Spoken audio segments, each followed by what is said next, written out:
नमस्कार, मैं Manu Pawar the federal देश के इस स्पेशल पॉडकास्ट में आपका स्वागत है। और मेरे साथ खास मेहमान हैं डॉक्टर प्रेम बहुखंडी। डॉक्टर प्रेम बहुखंडी भारत सरकार के जो सर्व शिक्षा अभियान है उसमें सलाहकार रह चुके हैं।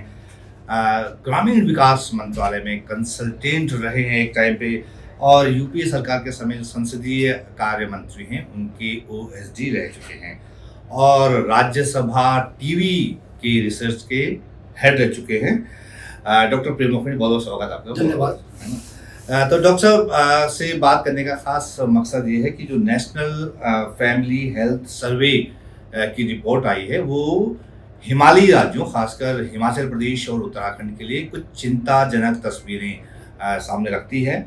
और उसमें ये पता चलता है कि जो बच्चे हैं, हिमाचल प्रदेश के जो बच्चे हैं वो कुपोषण की चपेट में हैं।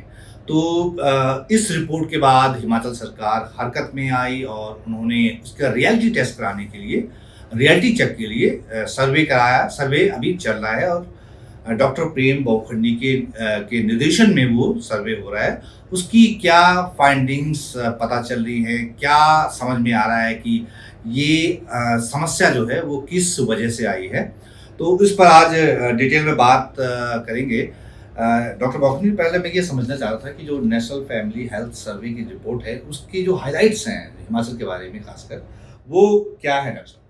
ठीक है, जैसे कि अगर हम सिर्फ हिमाचल की बात करें, ये दोनों ही राज्य हैं, चाहे उत्तराखंड है या हिमाचल है, दोनों में कुपोषण बहुत बड़े तरीके से बढ़ रहा है। मैं अगर आपको सिर्फ बिलासपुर की बात बताऊं तो लगभग जो NFHS 19-20 में हुआ है, लगभग 38% बच्चे जो 5 साल से कम के हैं वो अंडरवेट है। अच्छा, है ना। जो बौनापन जिसे हम कहते हैं, लगभग 40% बच्चे बौनापन के शिकार हैं और लगभग 45% बच्चे अनिमिक हैं। अच्छा, ये उसकी स्थिति है। हम बात करें शिमला की, अगर हम बात करें तो शिमला में थोड़ा सा स्थिति बेहतर थी। 4 में लगभग 24% बच्चे थे, लेकिन इस बार जो है थोड़ा सा बेहतर हुई है, तो लगभग 14% बच्चे हैं। मतलब आप कंपेयर पिछले वाली रिपोर्ट से और इससे रिपोर्ट को हम करेंगे। अगर मैं बताऊं आपको मंडी जिले का, मंडी जिला बहुत ही बढ़िया माना जाता है, लेकिन 52% जो बच्चे हैं वो एनीमिक हैं, 52% से ज्यादा, जो कि पिछली बार लगभग 37% थे। स्थिति ये है कि ऐसा क्या हो रहा है कि पिछली बार से, या अंडरवेट की बात करें तो 16% थे, इस बार 21% हो गए। जो हम जानने की कोशिशें कर रहे हैं कि ऐसा क्या सिचुएशन हुई है पिछले 5 साल के अंदर। 14-15 में पहला 4 हुआ था NFHS 4, और 19-20 में 5 हुआ है। 6 भी हो चुका है, लेकिन 6 के डेटा भी कंपाइल हुए नहीं है। हम जानने का प्रयास कर रहे हैं कि ऐसा कौन से कारण है कि ये बढ़ रहा है। यही स्थिति उत्तराखंड की है। उत्तराखंड में थोड़ा सा स्थिति ये मान के चलें कि या तो आंकड़े बता रहे हैं कि बेहतर हुई है पिछली बार के मुकाबले इस बार, लेकिन चिंताजनक स्थिति है। मतलब बहुत बेहतरीन स्थिति नहीं है।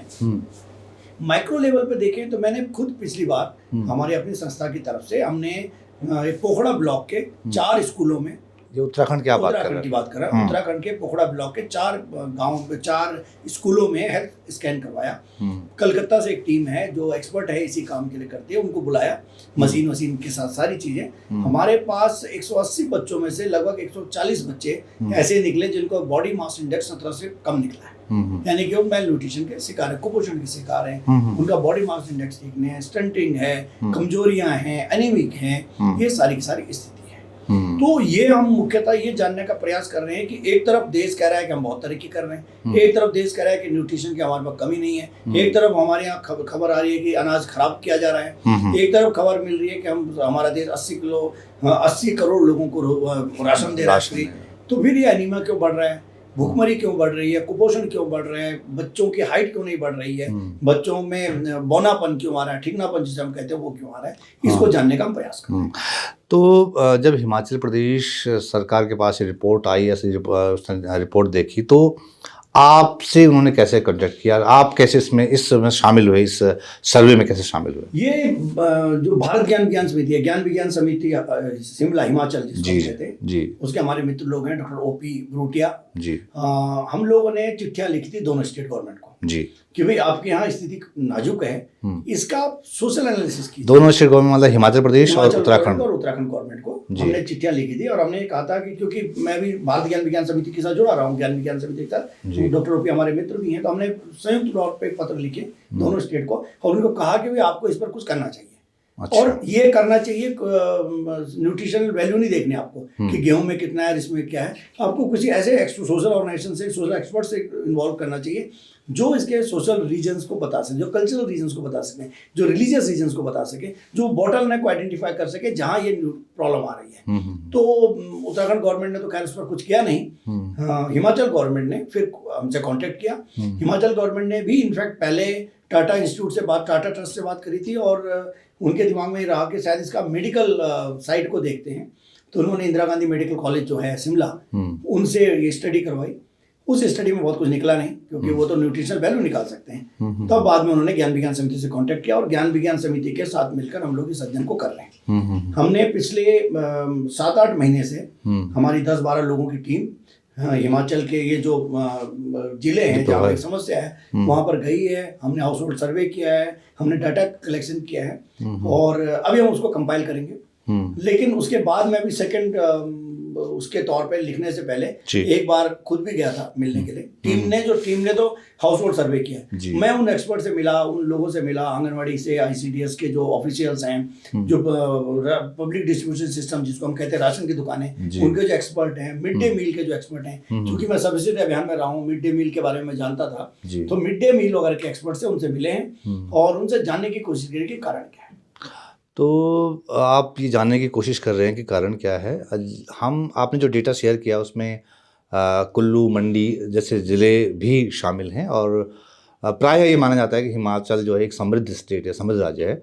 तो क्या हम ये माने कि ये सवाल खड़े करती है उस स्टेट की जो समृद्धि है, उस पर जो NFHS की जो रिपोर्ट है, तो ये तो बड़ा कंट्रोडिक्शन है, कैसे इसे डिफाइन करेंगे? अब ये अभी कहना कि समृद्धि सवाल खड़े कर रही है से ज़्यादा हम ये भी कह सकते हैं कि अवेयरनेस की कमी है।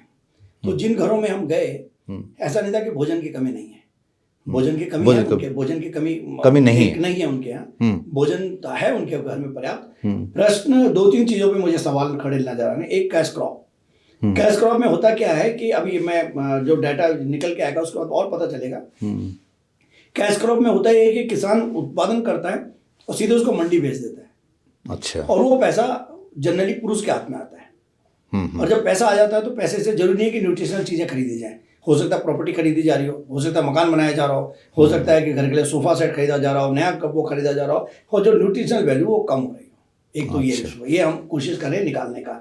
दूसरी बात है जो निकल के आ रही है वो ये आगे कि जो पिछले कुछ दिनों से बाबाओं और माताओं के सत्संगों का जो इम्पैक्ट पड़ा है हिमालय राज्य, खासकर टेलीविजन का, जो हिमालय राज्य हैं उनका एक अलग तरीके का खान पान था, वो जोग्राफिकल कंडीशंस के ऊपर था, वो कितना आपको न्यूट्रिशन की ज़रूरत है, कितनी कैलोरीज की ज़रूरत है ऊपर नीचे चढ़ने में, उसके हिसाब से था। तो बहुत बड़े पैमाने पर मीट ईटर्स वहाँ होते थे। अब हालत ये हो गई कि बहुत सारे लोगों ने सब चीज़ें छोड़ दी हैं। हमने अपना ट्रेडिशनल फूड छोड़ दिया है। हिमालय राज्यों में, उत्तराखंड में भी हम देख रहे हैं, हमने अपना ट्रेडिशनल फूड जो होता था वो छोड़ दिया है। जो वाइल्ड फूड हम लेते थे वो छोड़ दिया, जंगल से जो हम खाना लेते थे, जो औषधियाँ खाते थे वो हमने छोड़ दिए, चाहे वो वन कानूनों की वजह से हुआ है, चाहे वाइल्ड एनिमल कॉन्फ्लिक्ट की वजह से हुआ है, जो सो कॉल्ड शिक्षा की वजह से हुआ है। और जो बेहतर फूड जिसको हम कह सकते हैं, जिसकी न्यूट्रिशन वैल्यू ज़्यादा है, कैलोरीज ज़्यादा है, चाहे वो फिश है, मटन है, दूध है तो अच्छा वाला दूध की हम बात करें, वो सारी की सारी चीज़ें हमको अवेलेबल नहीं हो पा रही हैं। तो ये दोनों कारण मुझे नज़र आ रही हैं उसमें। एक और कारण जो हमने अभी यहाँ देखा, हम एक घर में गए थे, उससे 20 किलोमीटर दूर मंडी था उस गांव से। हमने उनसे पूछा, उन्होंने कहा नहीं हमारी लड़की सुबह कॉलेज जाती है और कुछ खा के नहीं जाती। तो हमने कहा टिफ़िन क्यों नहीं देते हैं, कॉलेज जा रही है, मान लें 17-18 साल की एडोलसेंट है, 19 साल की होगी, वो खा के नहीं जाती है और साथ में टिफ़िन नहीं ले जाती है, और कभी ले जाती है तो शर्म के मालिक खोलती नहीं है बाकी बच्चों के सामने, क्योंकि बाकी बच्चे नहीं ला रखे होते हैं, तो वो खाती नहीं है। तो समझ लीजिए कि वो लड़की शाम को खाया होगा उसने 7-8-9 बजे और अगले दिन वो 3-4 बजे ही खाएगी। ये एक बड़ी विडंबना है। अच्छा। तो अभी तक जो ग्राउंड लेवल पे आपका सर्वे चल रहा है, उसमें आपको और क्या चीज़ें समझ में आई, क्या चीज़ें नज़र आती हैं कि ये समस्या कहाँ तक और कितनी गहरी है और किस तरह का इसका मिजाज है इसका? देखिए, कुपोषण को सरकार को सीरियस लेना पड़ेगा जी। वो देश जिसमें 50% किशोरियाँ एडोलसेंट जिन्होंने 2-4 साल 5 साल माँ बनना है, अगर वो एनीमिक हैं, वो बच्चा कुपोषित है जो देश का भविष्य है, तो ऐसी स्थिति में सरकार को थोड़ा सीरियस होना पड़ेगा। फूड हैबिट्स पे बात करनी पड़ेगी, अवेयरनेस की बात करनी पड़ेगी, जंक फूड को स्कूलों के आसपास बैन करना पड़ेगा। हमने परसों बिलासपुर में एक स्कूल के अंदर बात कर रहे थे और टीचर्स ने कहा कि हम जंक फूड के खिलाफ हैं और हम लगातार बच्चों के बस्ते चेक करते हैं कि कोई जंक फूड तो नहीं लाया। हमने कहा जंक, लेकिन ठीक स्कूल के गेट पे दुकान है जो जंक फूड बेचती है। टीचर का कहना है कि जब मैं वहाँ से गुजरती हूँ तो मैं देखती हूँ कि वो बच्चे जंक फूड खा रहे होते हैं तो मुझे देख के थोड़ा भागते हैं, लेकिन मैं बार बार उसको इसलिए नहीं बोल पाती कि जो दुकानदार है वो कहेगा लो जी मैडम तो मेरी दुकानदारी बंद करा रही है। तो जो जंक फूड को लेकर और खासकर एडोलसेंट्स के अंदर अगर सरकार कैंपेन नहीं करेगी, जैसे टोबैको को लेकर कैंपेन किया ना सरकार ने, शराब को लेकर कैंपेन किया, तो उसी तरह से जंक फूड को लेकर कैंपेन करना पड़ेगा। जंक फूड पे रिस्ट्रिक्शन लगाना पड़ेगा। जंक फूड पे चाहे वो कोई किसी एक कंपनी का हम नाम न लें इसमें, लेकिन जो बहुत सारा जो मिल रहा है, जो रंगीन वो चिप्स और ये सारी चीज़ें मिल रही हैं, कुरकुरे टाइप के जो मिलते हैं, वो सब पे बैन लगाना पड़ेगा, उसको रेस्ट्रिक्ट करना पड़ेगा। स्कूलों के आसपास कम से कम 100 मीटर 200 मीटर तक वो ना बिकें, इतना ध्यान रखना पड़ेगा, वरना बच्चे कम उससे गेट के अंदर से हाथ डाल के वो खरीद रहे हैं और उसको खा रहे हैं। एक तो ये करना पड़ेगा। सरकार अगर सीरियस नहीं होगी तो ये आने वाले समय में बहुत बड़ी दिक्कत बनेगी। अमेरिका वगैरह में ओबीज का मामला है, बच्चों के बीच में बड़े पैमाने पर ओबिसिटी बढ़ रही है, भारत में कुपोषण बढ़ रहा है। ये दोनों ही चीज़ें दुनिया के लिए और समाज के लिए अच्छी नहीं है। तो दुनिया और समाज के लिए अच्छी नहीं है। ये जो आपने जो जंक फूड वाली बात की, आप हिमाचल के ग्राउंड में भी गए हैं, आप उत्तराखंड में भी आपका काम है, आपने तो किस तरह का वो देखा जंक फूड का जो असर दिख रहे हैं या जंक फूड की जो पॉपुलैरिटी जो देख रहे होंगे आपने, जो कह सकते हैं, किस तरह से देख रहे हैं कि जंक फूड किस तरह हावी हो रहा है चीज़ों में, मतलब जो आपने देखा कि ये इफ़ेक्ट कर रहा है लोगों को, बच्चों को इफ़ेक्ट कर रहा है, तो क्या जो परिवार जो है जो वो उसे मतलब वो नहीं कर पा रहे हैं कि बच्चों से छुड़वा नहीं पा रहे हैं, लत की हद तक पहुंच गया? क्या आपको लग रहा है कि ये इस तरह जंक फूड इस तरह घुसपैठ कर गया? देखिए, ऐसा है ना कि कई बार हम एक मैं हाइपोथेसिस है मेरा ये, 90 के दशक के बाद जब खासकर आर्थिक उदारीकरण आया तो भारत में जंक फूड बढ़ा, चाहे मैगी वैगी टाइप की सभी चीज़ें बढ़ी। हम जब छोटे थे तो हमारे घर में ब्रेड, हमारे घर में ये बनता था, रोटी और पराठे बनते थे, तो हमें लगता था जो ब्रेड खा रहा है वो शायद बहुत बड़ा आदमी है। हम सोचते थे यार कभी हमें ब्रेड मिले, तो हमारी इच्छाएं थी ब्रेड को खाने की। अब पता चल रहा है कि यार ब्रेड बेकार चीज़ है, रोटी और पराठा ज़्यादा बेहतर है। उसी तरह से बहुत सारे बच्चे जो खासकर एडोलसेंट लड़की, उस टाइम लड़कियां थी, मान के चलिए 5 साल 3 साल की, जिनकी इच्छाएं थी जंक फूड खाने की, चूँकि पैसा नहीं था या अवेलेबिलिटी नहीं थी या माँ बाप नहीं खाने देते थे, उन्होंने नहीं खाया। वही लड़कियाँ अब माँ बन गई हैं 30-35 साल की, वो अपनी भी इच्छाएं पूरी कर रही हैं और बच्चे को भी खिला रही हैं। क्या इन्हें खा लेगा तो क्या फर्क पड़ रहा है? फॉर एग्जाम्पल, मैं एक दिन पौड़ी में था, पौड़ी आप जानते हैं उत्तराखंड के अंदर है, मैं पौड़ी में था, तो मैं एक दुकान में गया कुछ दूध लेने के लिए। मैंने देखा वहाँ एक छोटा बच्चा, उसकी माँ और एक दूसरी थोड़ा बड़ी उम्र की लेडी थी। तो उस बच्चे ने उसकी तरफ देखा, कोई जो पैकेट वाला चिप्स टाइप का, तो उसकी माँ ने उसे पूछा कि खाएगा? गड़वाली में बोला कि खाए लो। तो बच्चे ने क्यों ना बोलना था, उसने कहा खाऊंगा। तो उसने कहा कि मैंने उसको बोला क्यों, घर से खा के नहीं आया? उसकी माँ ने कहा नहीं भाई साहब, वो घर में खाता नहीं है। अच्छा। मैंने बोला वो खाता नहीं है या आपने बनाया नहीं है?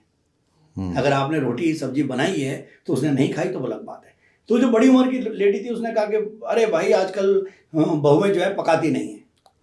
तो ये जो जंक फूड को लेकर जब अवेयरनेस नहीं होगी तो वो फिर बच्चा खाना नहीं खा रहा होगा, वो खाना नहीं खाएगा और वो नुकसानदायक हो रहा है। अब बात आती है मिड डे मील की।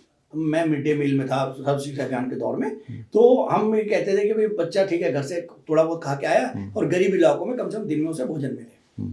लेकिन ये बच्चा जिसकी मैं बात कर रहा हूँ ये निजी स्कूल में जा रहा है, प्राइवेट स्कूल में जा रहा है जहाँ मिड डे मील नहीं मिलती है। तो मिड डे मील जो भारत सरकार दे रही है, ये मान के कि बच्चों को सप्लीमेंट्री न्यूट्रिशन मिलना चाहिए, उस सप्लीमेंट्री न्यूट्रिशन के प्रीव्यू से, उसकी परिधि से बहुत बड़े पैमाने में लोग बाहर हैं, स्कूल में मिल नहीं रहा है। क्योंकि प्राइवेट सिस्टम जो है वो बढ़ा है, प्राइवेट स्कूल बढ़े हैं, ज़्यादातर लोग अपने बच्चों को वहीं भर्ती करा रहे हैं, तो उनको न्यूट्रिशन नहीं मिल पाई। ये सप्लीमेंट्री न्यूट्रिशन नहीं मिलता, सप्लीमेंट्री न्यूट्रिशन मिलना चाहिए, वो पूरक पोषक है। मतलब ये माना जाता है कि आप पोषण अपने घर से लेके आए, थोड़ा सा सरकार अपनी तरफ से पूरक पोषण के तौर पे देती है, सप्लीमेंट्री न्यूट्रिशन है। तो वो बच्चा घर से भी पोषण लेके नहीं आया, क्योंकि घर से भी खा के नहीं आया है। उसकी माँ ने उसको एक 5 रुपए का कुछ पैकेट दे दिया है, जो मेरे सामने दिया है। संभव है मैं ना होता तो ना भी दिलाती। तो वो जाके अगर उसने एक आध रोटी खाएगा तो खाएगा। यहाँ जो सरकार के सिस्टम में था कि घर से खा के आएगा पेट भर के, और जो चूंकि 5-6 घंटे उसने यहाँ रहना है, बच्चा है, उसको भूख ज़्यादा लगेगी, तो 2-2.5 घंटे बाद उसको कुछ पूरा पोषण दिया जाएगा, सप्लीमेंट्री न्यूट्रिशन दिया जाएगा। अब ये बच्चा सप्लीमेंट्री न्यूट्रिशन के उससे बाहर है, स्कूल में भी खा रहा है कि नहीं खा रहा हमें नहीं पता है। संभव है कि बहुत सारे निजी स्कूलों में टीचर्स को कहा जाता है कि इसको खिलाओ, लेकिन वो खा रहा है कि नहीं खा रहा है। और मैं मान के चल रहा हूँ कि जिस माँ ने अपने बच्चे को सुबह खिलाया नहीं है, एक अंडा, एक रोटी, एक पराठा नहीं खिलाया है, वो पक्की बात है उसे फ्रूट भी नहीं दे रही होगी। एक है ना, एक हम सुन रहे हैं आजकल की केरल गवर्नमेंट ने, देखिए हम कितना पीछे हैं और केरल गवर्नमेंट कितना आगे है। केरल गवर्नमेंट ने कंपलसरी किया हुआ है कि अब स्कूल के अंदर घंटी बजेगी पानी पीने की। वो यहाँ तक पहुँच गए कि पानी पीना है। यहाँ मैंने अभी अपने पौड़ी में हमने एक यात्रा निकाली कुछ दिन पहले, गाँव बसाओ जीवन बचाओ। मैंने कुछ औरतों से पूछा कि पानी कितनी बार पीते हो, तो एक ने कहा मैं कभी नहीं पानी नहीं पीती। उसकी पानी की जरूरत चाय से और दाल से और जो बाकी चीज़ें खाती है उससे पूरी होती है, जनरली पानी नहीं पीती है। और हिमालय के अंदर आप बच्चों से पूछिए कि पानी पीते हो नहीं पीते हो, बच्चे पानी नहीं पीते।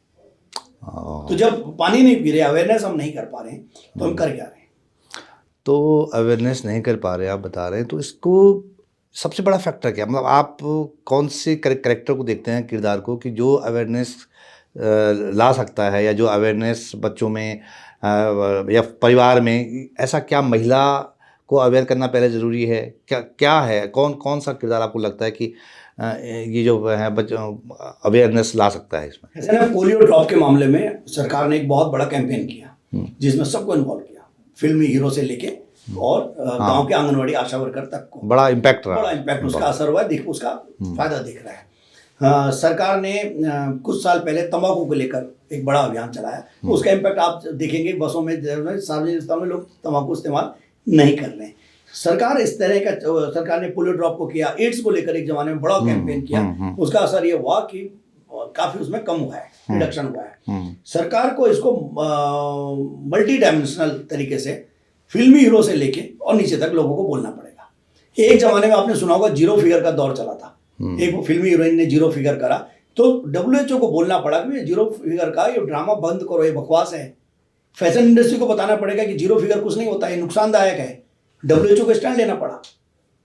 और अब वो आप जीरो फिगर आप सुनते नहीं होंगे कहीं। हालांकि बहुत सारी लड़कियां जीरो फिगर के चक्कर में, खासकर जो फैशन इंडस्ट्री जो कपड़े पहना रही है, वो जीरो फिगर वाली लड़कियों के लिए बना रही है, लेकिन जीरो फिगर शब्द नहीं सुनाई देता है क्योंकि उसमें बैन लगाया गया है। तो न्यूट्रिशन के मामले में सरकारों को स्कूलों से, आंगनवाड़ी से, आशा वर्कर से, सरकार के स्तर पर, जहां पर हम जो भी हमारा सिस्टम है, पंचायतों के स्तर पर सरकार को काम करना पड़ेगा। न्यूट्रिशनल वैल्यू लीजिए। मैं अभी गांव में लगातार यात्राएं कर रहा हूँ, 2-3 चीजें मैं बोलता हूँ गांव वालों को कि भाई एक तो आपके 24 घंटे के अंदर आपकी थाली के अंदर 7 रंग होने चाहिए, अलग अलग कलर। तो लोग बोलते हैं जी कहाँ से लाएंगे, मैं कह गाजर तो ला ही सकते हो ना, वो बहुत महंगा नहीं है। चुकंदर का एक टुकड़ा हो सकता है, चटनी हो सकती है हरी वाली, दाल भात हो गया। दालों के अलग अलग तरह के आपके जो लोकल वेराइटीज की दाल हैं, काली है, पीली है, लाल है, नीली है, उनको आप खरीद सकते हो।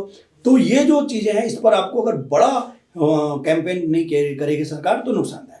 अच्छा, तो आप डॉक्टर साहब, आप सर्व शिक्षा अभियान में का हिस्सा रहे हैं आप। जो मिड डे मील वाली आपने बात कही कि प्राइवेट स्कूलों में बच्चे वो एक्स्ट्रा वो नहीं ले पा रहे हैं जो उनको ज़रूरी है, तो क्या मिड डे मील की प्रासंगिकता अभी बनी है या अब मतलब 100% बनी हुई है। मिड डे मील का मैं बिल्कुल कट्टर समर्थक हूँ। जब मेरे को पहली बार पता चला मिड डे मील नाम की कोई चीज़ होती, तब से लेकर आज तक मैं गांव के स्कूल से पढ़ा हूँ और मेरे स्कूल में, मेरे घर में खाने को भी था। मेरे पिताजी फौज में थे, तो ऐसी कोई खाने की दिक्कत नहीं थी। लेकिन मेरी माताजी को 5-6 बजे के आसपास हर हालत में जंगल जाना है, खेत में जाना है काम करने के लिए। तो वो उम्मीद करो कि 7 बजे बच्चा, 7 साल 8 साल का बच्चा रात की रोटी गर्म करके या सुबह खा के चला जाएगा, थोड़ा पॉसिबल नहीं होता है। कभी खा लेते थे, कभी नहीं खाते थे। तो इसलिए मिड डे स्कूल में उसकी प्रासंगिकता बरकरार है। दूसरी बात है कि बच्चों को ज़्यादा भूख लगती है। अगर 6 घंटे का 7 घंटे का स्कूल है तो मिड डे मील उसको मिलना चाहिए। मिड डे मील ने, मैं पर्वतीय राज्यों की बात ना करें जहाँ भोजन की कमी नहीं है, लेकिन मध्य भारत की बात करें, छत्तीसगढ़ की बात करें, मध्य प्रदेश की बात करें, गुजरात और राजस्थान के कुछ क्षेत्रों की बात करें, महाराष्ट्र के कुछ क्षेत्रों की बात करें, जहाँ बच्चे मिड डे मील खाने के लिए ही आते हैं, तो अटेंडेंस बढ़ी है। अच्छा। स्कूलों के अंदर बच्चों की संख्या बढ़ी है, चाहे वो खाना ही खाने आ रहे हैं, कम से कम है तो इस देश का ही भविष्य ना। भारत एक वेलफेयर स्टेट है, हमारी ये भी एक जिम्मेवारी है कि हम बच्चों को अपनी जो जनसंख्या है उसको भरपेट भोजन तो कराएं, न्यूट्रिशियस भोजन कराएंगे।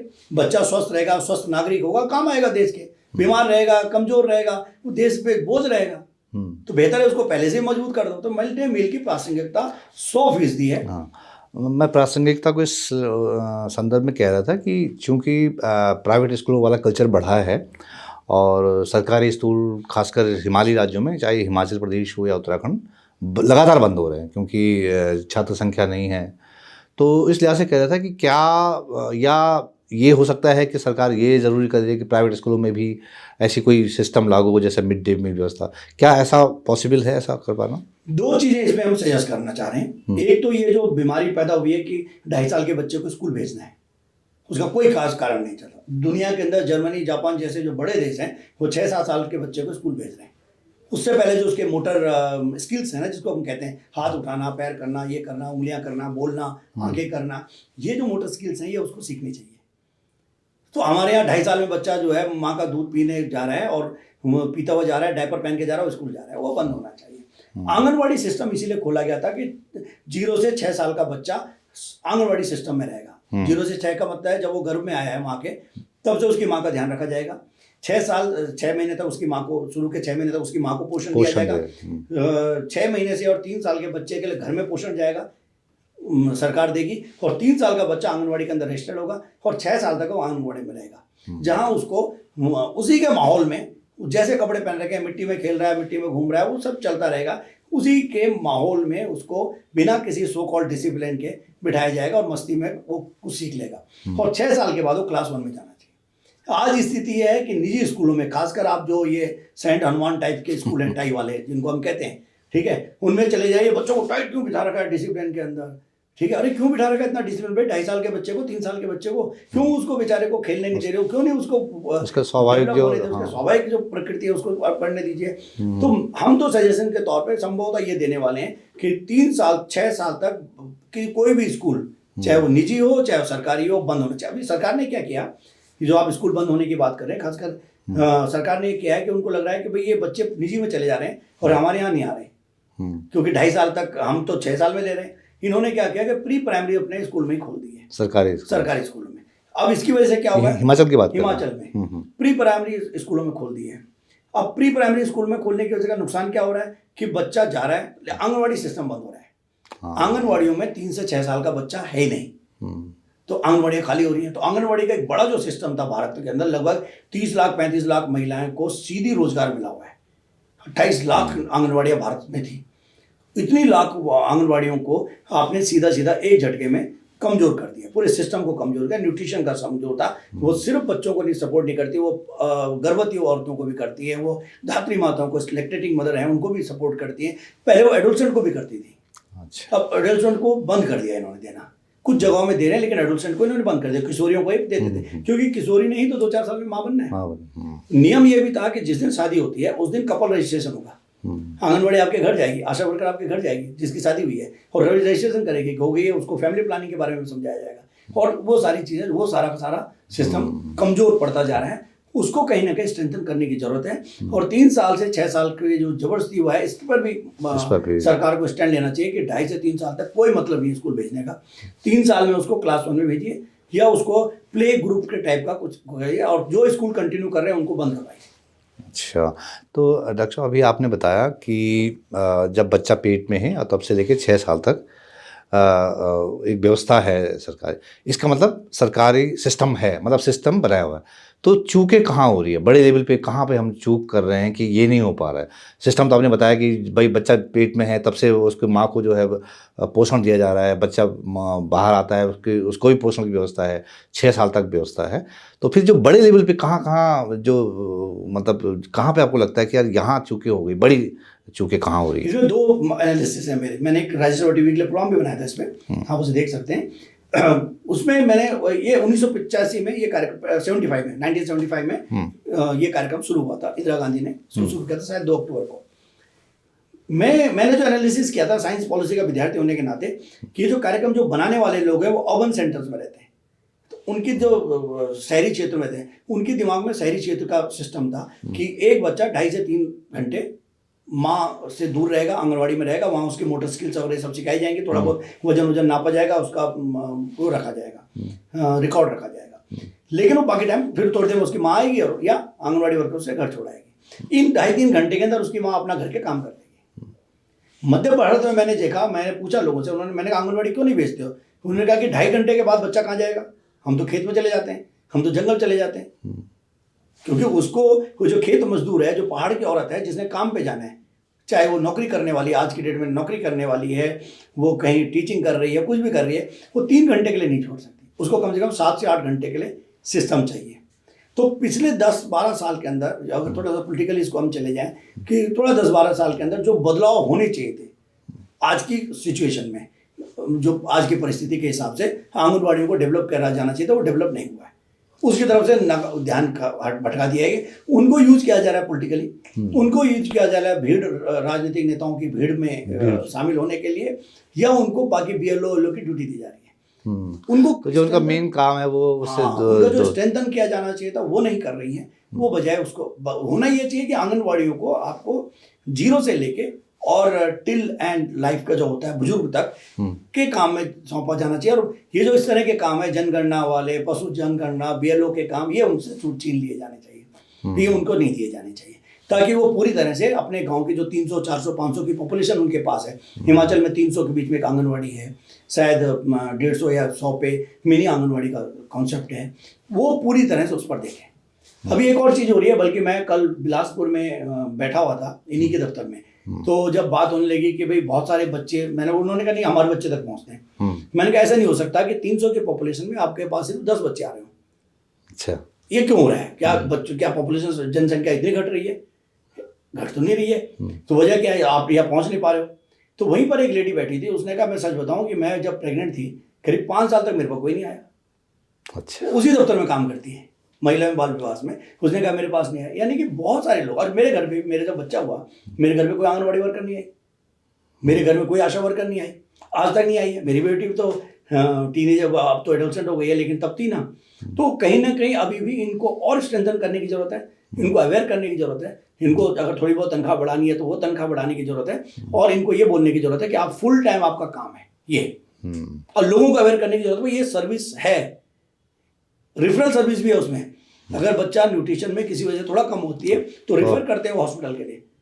अच्छा, न्यूट्रिशनल सपोर्ट सिस्टम है सरकार के, रिहेबिलिटेशन सेंटर बोलते हैं उसे, NCR बोलते हैं, अच्छा, NRC, sorry, nutritional rehabilitation centre. वहाँ बच्चे को भेजेंगे, वो किशोरियों को भी देंगे की देखभाल करेंगे। वो सारा का सारा सिस्टम कमजोर पड़ा है, उसको स्ट्रेंथन करने की जरूरत है। तो सिस्टम कमज़ोर पड़ा है, उसको स्ट्रेंथन करने की जरूरत है, डॉक्टर प्रेम मुखर्जी बता रहे हैं। और वो ये भी जोर दे रहे हैं कि आंगनबाड़ी कार्यकर्ताओं से वही काम लिया जाना चाहिए जो जिसके लिए उनको तैनाती की गई है। उनमें काम का जो अतिरिक्त बोझ है कुछ और काम में लगा देना, वो उससे नुकसान हो रहा है। डॉक्टर साहब, दूसरी बात यह है कि जो नेशनल फैमिली हेल्थ सर्वे की रिपोर्ट है वो दोनों हिमालयी राज्यों, खासकर उत्तराखंड और हिमाचल प्रदेश, दोनों के लिए चिंताजनक तस्वीर बताती है। आप उत्तराखंड में भी काम करते रहे हैं, हिमाचल में भी आप काम कर रहे हैं, तो जो सेंसिटिविटी का है सरकारी लेवल पे, सेंसिटिविटी के मामले में अगर दोनों स्टेट को देखें हम, तो गवर्नमेंट लेवल पे किस तरह की सेंसिटिविटी आपको दोनों स्टेट में दिखी? देखिए, निसंदेह हिमाचल बेहतर है, क्योंकि उत्तराखंड ने तभी तक उस पर कोई रिएक्ट किया नहीं है। उत्तराखंड को हमने पिछली रिपोर्ट भी जमा कराई थी। मैंने अपने मंत्री को ये भी बताया कि भाई, मैंने कहा जी आप कुपोषण और उसकी जो बात करते हैं, बौनापन की बात करते हैं, मैंने कहा आपको बुरा लगेगा, लेकिन आप उसके खुद उदाहरण है कि आप कमजोर हैं। और कमजोर इसलिए थे कि आपको न्यूट्रिशन नहीं मिला बचपन में। हाँ, आप उसको दूसरी पॉलिटिकल पार्टी की गलती मान सकते हो या कुछ भी कह सकते हो, लेकिन कहीं ना कहीं न्यूट्रिशन का मसला है। वो न्यूट्रिशन को लेकर आपको काम करना चाहिए। संकट ये है कि वो तो डिफरेंट तरह के नारे दे देते हैं, तो आपको न्यूट्रिशन की जरूरत नहीं है। दिक्कत ये है कि लोग समझने को तैयार नहीं है। हिमाचल में एक तो सिस्टम, जो वहाँ का अधिकारी वर्ग है वो बहुत ज़्यादा सेंसिटिव है, चाहे वो कोई पॉलिटिकल पार्टी की सरकार रही हो, और वहाँ के जो पॉलिटिकल पार्टियाँ हैं वो भी काफ़ी सेंसिटिव हैं। तो वो बेहतरीन है। अब चूंकि सरकार इस वक्त जिस पार्टी की है वो ज़्यादा सेंसिटिव है, उन्हीं का प्रोग्राम है, उन्हीं के दौर में लाया गया है, तो उनके लिए तो और आसान है। आंगनबाड़ी वर्कर वाला, मिड डे मील वाला, सर्व शिक्षा अभियान वाला, ये जो सारे के सारे कार्यक्रम उन्हीं के दौर में लाए गए हैं, तो वो ज़्यादा सेंसिटिव है। लेकिन सरकार के तौर पर न दें, अधिकारियों के तौर पर देखें तो अधिकारी ज़्यादा सेंसिटिव हिमाचल के हैं। तीसरी बात है कि जो मैं अभी अपनी यात्रा के दौर में लोगों से भी कह रहा था कि आप ओनरशिप लीजिए कार्यक्रम की। अभी क्या हो रहा है कि सरकार और समाज एक दूसरे के सामने एक दूसरे का दुश्मन बन के खड़ी है। सरकारी अधिकारियों के साथ जब आप रहो तो वो गांव वालों को गाली देते हैं, और गांव वालों के सामने रहो तो सरकार को गाली देते हैं। कहीं ना कहीं सिंक्रोनाइजेशन की जरूरत है, कहीं ना कहीं ऐसा सिस्टम बनाने की जरूरत है कि गांव वाले आंगनबाड़ी की ओनरशिप लें।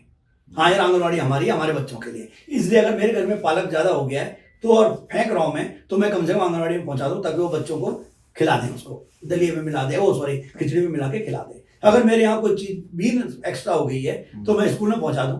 अगर स्कूल में कुछ दिक्कत आ रही है, क्योंकि देखिए स्कूल में एक और बात मैं बताऊं कि हो क्या रहा है कि चावल तो सरकार की तरफ से फ्री मिलते हैं, और उसके बाद 8, 8.5, कहीं 8-9 रुपया सरकार देती है इसमें मिड डे मील बनाने के लिए। जहां तो बच्चे 100 हैं तो 9 गुना 100 यानी कि 900 रुपए में तेल और बाकी मिर्च मसाले गैस वैस खरीदी जा सकती है। जहाँ बच्चे ही 2 हैं वो 18 रुपए में कैसे खरीदोगे आप?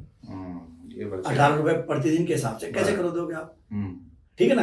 500-600 रुपए में गैस सिलेंडर में कहाँ से आएगा? तो सरकार से एक रिकमेंडेशन हम ये भी करने वाले हैं कि आप चाहे बच्चा 2 हो या 5 हो, मिनिमम 50 रुपया, मिनिमम 100 रुपया, जो भी आपको ठीक लगता है वो कम से कम दिया जाना चाहिए स्कूल को, कि भाई न्यूनतम राशि, मतलब न्यूनतम राशि देनी चाहिए। उसके ऊपर ज्यादा बच्चे होते हैं तो ज्यादा दिया जा सकता है, लेकिन न्यूनतम, क्योंकि उसमें हो नहीं रहा है, उसमें हो नहीं रहा है तो फिर वो कॉम्प्रोमाइज कर रहे हैं उसकी क्वालिटी पे, वो कहीं ना कहीं किया जाना जरूरी है।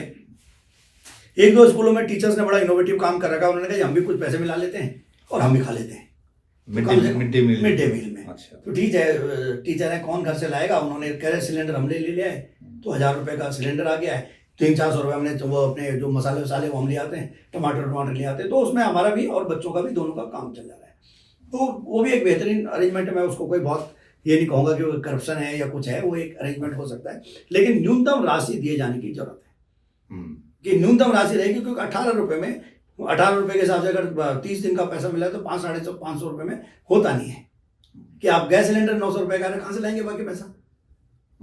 उस कंडीशन में वो कॉम्प्रोमाइज कर रहे हैं। तो 50 रुपये अगर मिनिमम रहेगा तो कम से कम एक हैंडसम राशि अगर 1500 रुपये मिल रही है तो उसमें गैस सिलेंडर आ जाएगा, और या फिर फ्यूल की व्यवस्था करनी है। और गांव के लोगों को ओनरशिप इस मायने में लेनी चाहिए कि भाई स्कूल चल रहा है नहीं चल रहा, वो आए देखने, मिड डे मील है, हालांकि SMCs है। मैं जब सर्व शिक्षा अभियान में था तो मैं ग्राम शिक्षा समितियों का कंसल्टेंट था, मतलब भारत सरकार में मेरी जो जिम्मेवारी थी कम्युनिटी मोबिलाइजेशन और ग्राम शिक्षा समितियां देखना था। तो कम्युनिटी मोबिलाइजेशन में हम ये कहते थे कि भाई स्कूल की ओनरशिप आप लीजिए, गांव वाले लोग, कि हमारा अपना स्कूल है। जैसे हम पहाड़ों में पहले होता था कि हमारा अपना स्कूल है, तो हम स्कूल को नुकसान नहीं पहुंचाते थे और अपनी तरफ से स्कूल में कंट्रीब्यूट करते थे। जो भी कंट्रीब्यूट मेरे पास क्षमता है मैं उसका कंट्रीब्यूट करता था।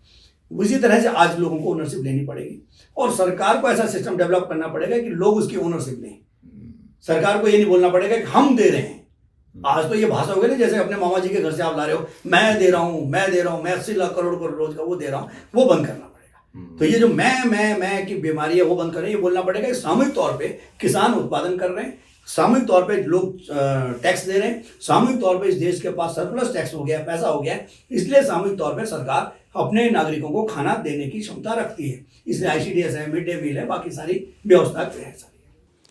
तो लोगों को ओनरशिप देनी पड़ेगी, मैं से काम नहीं चलेगा। डॉक्टर प्रेम बौखुंडी का ये जो सार है, और जो असल मसला ये था कि जो नेशनल फैमिली हेल्थ सर्वे की जो रिपोर्ट आई थी कि हिमालयी राज्यों खासकर हिमाचल प्रदेश और उत्तराखंड में बच्चों में कुपोषण बढ़ रहा है, खून की कमी हो रही है, ठिगनापन आ रहा है, बढ़ रहा है।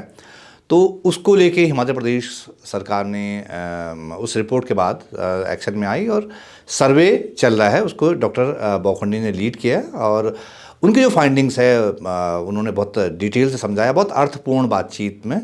तो डॉक्टर साहब बहुत बहुत धन्यवाद, बहुत बहुत शुक्रिया आपका।